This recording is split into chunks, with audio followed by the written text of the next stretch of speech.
Você e eu estamos estudando a série SOT.32, Refutação contra Reperder-se. Ela está no canal youtube.com/c/SSTTTEO, na playlist criada Soteriologia 2. Que na verdade estão apenas vacilando, atrapalhados por falsas doutrinas. Isso não implica que verdadeiros salvos possam se perder depois precisando ser novamente salvos. Então agora vamos relembrar que de mais de 114 versos claros e explícitos, nós já provamos que, ao menos a nós, os verdadeiros crentes dessa dispensação de assembleias locais de convertidos gentios, Deus garantiu que, uma vez salvo, sempre preservado pelo poder e fidelidade de Deus, mesmo que na terra fraquejemos e sejamos disciplinados, e no céu percamos galardões. Agora então vamos refutar tentativas de objeções, tentativas dos que dizem que existe a reperdição. O crente pode ser salvo e voltar a ser perdido, depois ser salvo de novo, depois perdido de novo, salvo de novo, perdido de novo. E infeliz deles se morrer no momento que está na perdição. Então eles alegam, vamos estudar 104 versículos que eles alegam e refutar que a maioria deles é ridiculamente não aplicável. Mas 3 ou 4 precisamos de uma explicação melhor, e agora vamos ver que esses versos não têm valor para perda de salvação. São 2 Coríntios 11, 2 a 4, Gálatas 5, 4, Colossenses 2, 4 e 8 e 2, 18, 1 Tessalonicenses 3, 5, 1 Timóteo 1, de 6 a 7 e 19 e 20, 6, 20 a 21, 2 Timóteo 2, 18 e 2, 26. Bem, essas passagens todas estão realmente no grupo de capítulos da Bíblia, de Romano a Filemão e Apocalipse 1, 2 e 3 e parte de Apocalipse 22, que são capítulos endereçados realmente a igrejas de convertidos gentios. Mas é sempre muito fácil distinguirmos pelo contexto se essas passagens se referem ou não a salvos das nossas igrejas de gentios convertidos, e se explícita e claramente elas afirmam que eles podem perder a salvação ou não afirmam. Veremos que todas essas passagens desse estudo de agora se aplicam a salvos, mas nenhuma delas expressamente afirma que ele poderá perder sua salvação, e perceberemos que apenas, entre aspas, apenas são casos de crentes não maduros na fé, e que estão sendo influenciados por falsas doutrinas, não significando isso que perderão o que eles não podem perder, isso é a salvação, porque a salvação não está mais na mão deles. A salvação foi um presente imerecido da parte de Deus, é imerecido, não pode ser merecido. Veio através da fé, fé não pode ser perdida, e não veio através de nenhuma obra, e não é preservado através de nenhuma obra. Não é preservado através de nossa fidelidade, mas através da fidelidade de Deus. Então a preservação é garantida por Deus, é responsabilidade, e a operação é departamento exclusivo de Deus. Vamos ver 4 categorias desses versos. Primeiro, versos que falam de crentes vacilando, atrapalhados pela falsa doutrina do legalismo. Eles foram salvos, mas alguma denominação, começa a colocar na cabeça deles, eles são ainda imaturos, novos na fé, e começa a colocar ideias de legalismo. Legalismo não é ser correto, não é procurar se esforçar para fazer as coisas de Deus, mas pensar que só ganha a salvação se conseguir seguir a lei num certo grau, que eu não sei qual é, e sem cair em certos pecados que dizem eles que são pequenos, e não cair em certos pecados que dizem que são grandes. Então, legalismo não é a lei que na verdade é pura, santa e boa, mas é a tentativa de subornar Deus, de comprar a salvação, de tomar a salvação das mãos dele e dizer, assunto agora é comigo, Deus. O Senhor não vai resolver, quem vai resolver sou eu. Esse é que é o legalismo e que é condenado na Bíblia. Então a primeira passagem que eles alegam é: o Hélio, vamos colocar em forma de pergunta, você não acha que Gálatas 5,4 está afirmando que há crentes que caem da graça salvadora e que Deus os condena ao inferno? Vamos ler o que a Bíblia diz. Gálatas 5,4: Fostes destituídos de todos os efeitos provenientes de junto de um Cristo, quaisquer de vós que em a lei estáis sendo justificados, da graça descestes para fora. Esse versículo é provavelmente o texto preferido da teologia arminiana, dos que brigam, lutam, dão sangue para... E é um crente que tem certeza de salvação e dizer, você não pode ter certeza de salvação, você tem que morrer de temor, você pode perder a salvação. Então esse talvez seja o versículo preferido, especialmente a frase, da graça descer-se para fora. Mas nós temos que nos perguntar o que é que causou a esses Gálatas atrapalhados, confusos, essa descida para fora. E aí vem a grande ironia. A ironia contra nossos objetores. Porque foi justamente um frenético e infrutífero esforço para ter obras.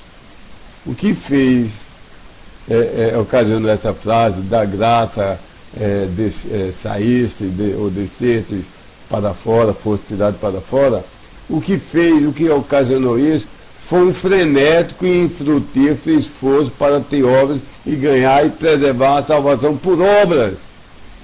Veja o contexto. Foi um frenético esforço para cumprir a lei mosaica com perfeição e não precisar mais de Salvador, dizer, eu estou salvo porque eu estou cumprindo a lei. Foi um frenético e infrutífero esforço para eles mesmos preservarem as suas salvações. Porventura o verso significa, diz claramente, com todas as letras, que alguém que de todo o seu corpo, alma, espírito e mente já se arrependeu do seu pecado, já o confessou, já creu, já foi convertido, creu em Cristo, em tudo que a Bíblia fala, creu em todas as palavras da Bíblia e prometeu, Deus, tudo que eu aprender que a Bíblia diz sobre o Cristo, eu vou crer. Tudo que eu aprender que a Bíblia diz sobre a salvação, eu vou crer. Tudo que eu aprender na Bíblia, eu vou crer, literalmente, como está dito, mas olhando o contexto. Alguém que já recebeu, alguém que se esforça, que deseja ao máximo e se esforça ao máximo para fazer o que é melhor, para realizar boas obras, mas sabe que nunca vai conseguir, sabe que nunca vai alcançar a perfeição. E significa esse verso que essa pessoa poderá perder a sua salvação? O verso diz isso? Não, de maneira nenhuma. Paulo culpa os Gálatas, não por causa de seus pecados. Paulo os culpa não porque ainda não alcançaram a perfeição absoluta, que não consegue jamais pecar. Mas Paulo os culpa por causa de seus esforços para guardar a lei, inclusive a lei cerimonial, como se por isso pudessem eles ser salvos e preservados. Essa é a culpa dos Gálatas, tentarem subornar Deus, tomar a salvação a cargo deles. Portanto, descer para fora da graça, em Gálatas 5,4, é o ato de permitir que o legalismo da lei impeça alguém de gozar a plena liberdade do amor. Vou repetir. Portanto, descer para fora da graça, que é mencionado em Gálatas 5,4, não é nada mais, nada menos do que permitir que o legalismo da lei impeça alguém de gozar a plena liberdade da graça de Deus, do amor de Deus. Sobre esse assunto, é possível que até mesmo o apóstolo Pedro, em Gálatas 2, 11 e 14, eu vou ler depois, e o apóstolo Tiago, em Atos 21, 18 a 26, desceram para fora da graça por algum pequeno tempo, mas no período da salvação, nem nesse pequeno tempo, nem jamais, porque salvação é departamento, é responsabilidade, é assunto de Deus. Nós somos guardados e preservados por Deus, ainda que sejamos infiéis, Deus permanece fiel. Também alguns acham que em 1 Timóteo 1, 6, 7 nós temos um vislumbre disso, onde crentes da igreja de Éfeso, a igreja é tão boa, uma das melhores igrejas. Alguns acham que em 1 Timóteo 1, 6, 7 mostra alguns crentes que por algum tempo se atrapalharam com esse legalismo. Então vou ler alguns versículos que mostram que até apóstolos por algum tempo vacilaram em algum ponto referente ao legalismo. Vou ler só as palavras mais importantes. Gálatas 2, 11 e 14. Pedro, na sua cara lhe resisti, porque tendo sido culpado ele estava. Isso é, Paulo resistiu a Pedro, e Pedro pecou e acovardou-se e quis guardar o legalismo quando chegaram os judeus. Quando estava somente Pedro, Paulo e gentios convertidos, Pedro tinha toda a comunhão com os gentios convertidos. Quando chegaram os gentios, em maior número, os judeus convertidos, Pedro afastou-se dos gentios convertidos, isso foi covardia e Paulo repreendeu severamente. Outra passagem, mais adiante, no verso 14 de Gálatas, de 11 a 14, disse eu a Pedro diante de todos, se tu, um judeu sendo, gentilicamente vives e não judaicamente, porque aos gentios obrigas tu a judaizarem. Então, Pedro pecou e foi repreendido, e o pecado dele foi fazer concessões a judaizantes. Judaizante é uma praga, não deve ser permitido na igreja, nem pessoalmente. Nunca dê espaço a pessoas que dizem que você tem que guardar a lei, senão perde a salvação. E que se você guardar, você ganha. Você suborna a Deus. Você não precisa mais de Deus. Gálatas 5, 4 não vou ler, Gálatas 2, de 11 a 14, vou ler só uma pequena parte. Não, vou saltar, vou agora para, estou procurando aqui na Bíblia, vou para para Atos 21, e vou ler só o versículo 23, mas é melhor você ler o contexto todo. Faze tu, pois, o que te estamos dizendo. Há conosco, isso foi da última vez que Paulo foi a Jerusalém, e disseram para ele, faze tu, pois, o que te estamos dizendo. Há conosco 4 varões, um voto tendo sobre si próprios. Isso é coisa de judaísmo. E Paulo, que foi tão correto nesse episódio citado em Atos, ele devia ser correto agora, mas Paulo pecou, ele agora acovardou-se, transigiu, fez por menos. Porque ele foi considerado assim, faze tu o que te estamos dizendo, há conosco 4 varões, um voto tendo sobre si próprios, a estes, havendo tomado contigo, se tu purificado juntamente com eles e fazes sobre eles os gastos a fim de que rapem a cabeça, e para que saibam todos que daquilo que têm sido informados concernentes a ti, nada há, mas que tu marchas ordenadamente, também tu mesmo, guardando a lei. Então foi um momento que Paulo vacilou, que ele escorregou, ele fez mal por eles, ele cedeu, e ele deu o dinheiro, ele não foi raspar com a gilete, era um voto judaico, E nós crentes não temos nada a ver com o judaísmo. E Paulo, que foi tão corajoso e tão bravo por tanto tempo, nesses momentos, já perto do fim de sua vida, ele acovardou-se aqui. E, continuando o verso 26, diz: então Paulo, havendo tomado consigo aqueles varões, e no dia se seguindo, juntamente com eles, havendo sido purificado, tinha entrado para o templo. Então Paulo fez um ritual de purificação do judaísmo para entrar no templo judaico, e isso foi uma coisa errada do apóstolo Paulo. A Bíblia é inspirada, não são homens que são inspirados. A Bíblia é infalível, homens são falíveis. Mesmo os homens que escreveram, Deus usou como amanuenses, como máquinas de datilografia. Deus pôs as palavras dele nas mentes dos homens, os homens escreveram a palavra de Deus. Mas homens são sempre falhos, nunca olhemos para homens, olhemos somente para Deus. Então, continuando, tinha entrado para o templo, anunciando a completação dos dias da purificação, até que a oferta foi oferecida em benefício de cada um deles. Então, Paulo voltou a fazer ofertas do judaísmo. Isso ele condenou, ele próprio condenou tanto, mas ele caiu nisso. Então, há momentos que crentes caem nessas fraquezas, mas não perdem a salvação.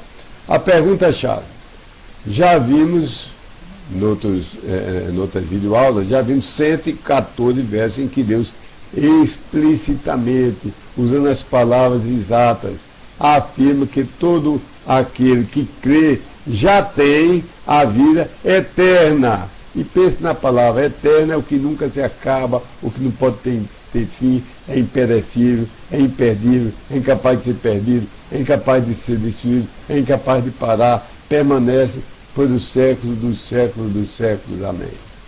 Então já vimos esses 114 versos em que Deus nos dá essas promessas. Agora, ó objetor, ó pessoa que tem prazer em ter temor, em ter pavor e tem raiva de quem tem certeza e segurança. Ó você, meu amigo, porventura, referindo-se a essa dispensação das assembleias locais, da agora plenariamente estabelecidas, não somos igrejas em transição, porventura, referindo-se a essas igrejas constituídas majoritariamente de gentios convertidos, diz o seu verso que você alegou explicitamente que uma pessoa que creu biblicamente no Cristo da Bíblia foi salva, depois de algum modo perdeu a sua salvação e poderá terminar sendo lançado no inferno e futuramente no lago de fogo? Diz explicitamente? Não, de maneira nenhuma. Segundo conjunto de versículos alegado nessa aula de hoje pelos nossos objetores, se mostra crente, se refere a um crente vacilando, atrapalhado pela falsa doutrina da sabedoria e filosofia mundanas. É um salvo, confiou no Cristo bíblico, o Cristo da Bíblia, não no falso Cristo, confiou, pôs sua fé, se arrependeu dos seus pecados, o invocou, o recebeu, mas foi influenciado pelas coisas da universidade, pelas coisas da televisão, dos jornais, e está vacilando numa doutrina que é do mundo, é filosofia do mundo. Mas esse crente não perde a salvação. Então alguém me faria essa pergunta: ô Hélio, olha aqui, se Colossenses 2,8 não mostra um homem perdendo a salvação, porque diz assim: montai vigilante guarda, para que não acontecerá algum homem vos assaltando e levando como escravo por meio de filosofias e vazios sutis de enganar, segundo a tradição dos homens, segundo o rudimento do mundo e não segundo o Cristo. Então ela aqui está dizendo que algumas pessoas podem ser tentadas e feitas de escravas de filosofias e enganos da tradução humana, do rudimento do... Então, se a pessoa pode ser enganada por uma falsa ciência, por uma falsa filosofia, essa pessoa vai perder a salvação. Deus está dizendo que se ocorrer isso, vai perder a salvação? Minha resposta é, onde é que o verso diz isso? Se para ser salvo precisasse ser perfeito, o primeiro que não seria salvo seria eu. E ninguém, nem apóstolo Paulo, nem Pedro, nem João, nem Tiago, ninguém seria salvo, porque todos nós somos imperfeitos e infiéis e falhos e caímos e fraquejamos. Não queremos cair, fazemos tudo para não cair, mas caímos e fraquejamos. O verso não diz isso. E outro opositor poderá dizer, mas em 1 Timóteo 6, 20 a 21, também dá a ideia de que tem pessoa que faz desviar e Deus vai ficar com raiva e jogar no inferno. Por algum tempo ele vai se desviar do alvo, não vai estar no alvo perfeito e Deus vai jogar certo. Vamos ver o que a Bíblia diz. Ó Timóteo, 1 Timóteo 6, 20. Ó Timóteo, o depósito confiado ao teu cuidado, guarda-o, virando-te para fora dos profanos falatórios sem sentido e das oposições da ciência falsamente assim chamada, a qual alguns, professando-a concernentes à fé, desviaram-se do alvo. A graça seja contigo, amém. Vou responder logo essa passagem depois. Onde é que diz aqui que a pessoa perdeu a salvação? Onde eu mostrei 114 versículos que Deus diz, a sua salvação é eterna. Ninguém lhe arrebatará da minha mão. Sua vida dura para sempre. 114 vezes Deus usa essas palavras, eterna, para sempre, ninguém tira da minha mão, eu preservo. E essa passagem está dizendo explicitamente que o salvo perde a salvação, o que é eterno deixa de ser eterno, vida provisória, e Deus fica com raiva e lança o que ele salvou, ele dissalva e lança no inferno? De maneira nenhuma. Aliás, acho que essa já é a segunda passagem desse conjunto. E nota agora respondendo as duas juntas. Nota, essa fé não se trata de fé pessoal, mas se trata de todo o corpo da verdade revelada. Compare com Colossenses 2, de dar você perder a vista, não vê mal o sol, mas você não deixa de descrer, você vai dizer que não existe sol. Depois de você ter visitado um país muito maravilhoso, muito distante, visto muita coisa bonita, e morou lá um ano e voltou, nunca mais você está dúvida, será que existe aquele país? A coisa que não volta atrás. Depois que você casou, você não. Será que eu casei? Depois que você teve filho, teve a alegria de ter filho, você vai ter dúvida. Eu acho que eu não tive filho, não. A coisa que não volta atrás. Depois da decisão de cada anjo seguir ou rebelar-se contra Deus, você já ouviu falar de um anjo santo ter a possibilidade de cair? Leia de Gênesis, o primeiro verso, até Apocalipse, o último verso. Há alguma coisa que insinue que um anjo santo tem a possibilidade por todas as eternidades das eternidades de jamais cair? Ou ao contrário, de um demônio ter a possibilidade de querer, de crer, de obedecer, de passar a ser, voltar a ser um anjo santo? Você já ouviu falar de na eternidade um homem no inferno crer e clamar por salvação? Viu isso na Bíblia? Não nos terreiros de espiritismo, mas na Bíblia. Ou então um homem no céu passar a descrer e anelar pelo pecado e anelar pelo inferno. A coisa que não volta atrás. Uma vez que ocorre, você nasce e você não volta atrás, não desnasce. Então, é uma nota que eu quis fazer e faço a mesma pergunta-chave acima. Em resumo, diz esse verso claramente, expressamente, de forma irrespondível, que um salvo da dispensação das igrejas pode voltar a ser perdido e ser lançado no inferno? Claro que não. Terceiro grupo de versículos se refere a crentes vacilando, atrapalhados, são fracos, imaturos e estão atrapalhados pela falsa doutrina de adoração aos anjos. Alguém dizer, olha, a Bíblia não diz que há a possibilidade de quem adorar anjos ser lançado no inferno. É um crente, pode ser um crente. Crente de verdade é. Mas se ele se atrapalhar e adorar anjo, não diz a Bíblia que ele vai ser lançado no inferno? Vamos ver o que a Bíblia diz. Colossenses 2,18. Ninguém a vós fraudulentamente roube o vosso prêmio.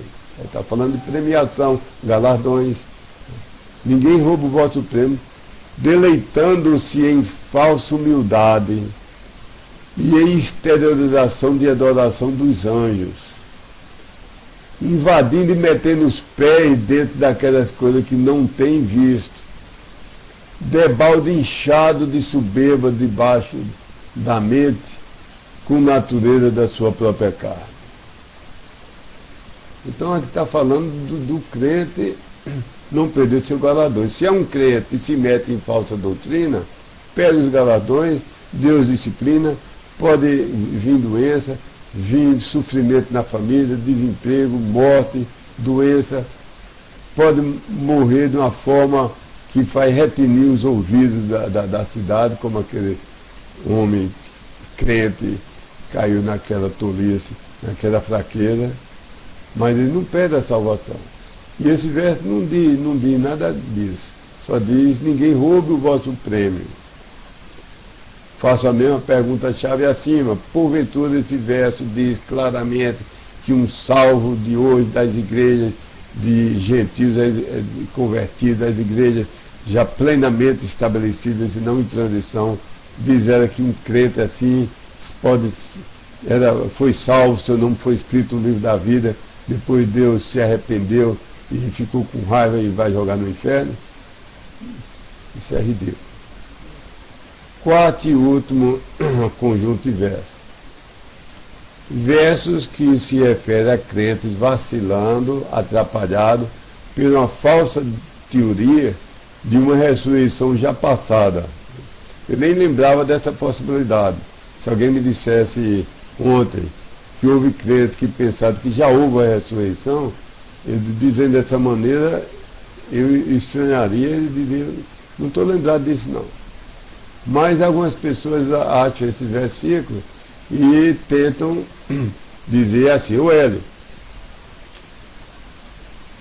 como a Bíblia censura quem já creu que a ressurreição já ocorreu e ele perdeu o trem, perdeu a ressurreição, eu acho que Deus, essas pessoas que pensam dessa maneira, Deus vai lançar no inferno profundo, nas chamas do lago de fogo. Vamos ver o que o versículo diz. 1 Timóteo 1, 19 a 20. Segurando a fé, isso aqui é fé pessoal, e a boa consciência, a qual alguns, havendo rejeitado, quanto à fé, fizeram naufrágio. Esse aqui, a fé, é com artigo definido, porque é um acraseado, significa para a fé. Então, quando é a fé com artigo definido, geralmente é o conjunto de doutrina da Bíblia. Então, esse versículo está dizendo, segurando a fé pessoal e a boa consciência pessoal, a qual, fé e consciência, alguns havendo rejeitado, quanto à fé, isso é, a doutrina, fizeram naufrágio, dos quais é Himeneu e é Alexandre, os quais entreguei a Satanás, a fim de que fossem instruídos por castigo para não blasfemarem. Então, uma explicação é que Himeneu e Alexandre não são salvos, nunca foram salvos, eram falsos salvos, porque aqui não está dizendo que eles são salvos. Mas muita gente boa, melhor do que eu, pensa assim, só há um outro versículo na Bíblia que diz, entreguei a Satanás.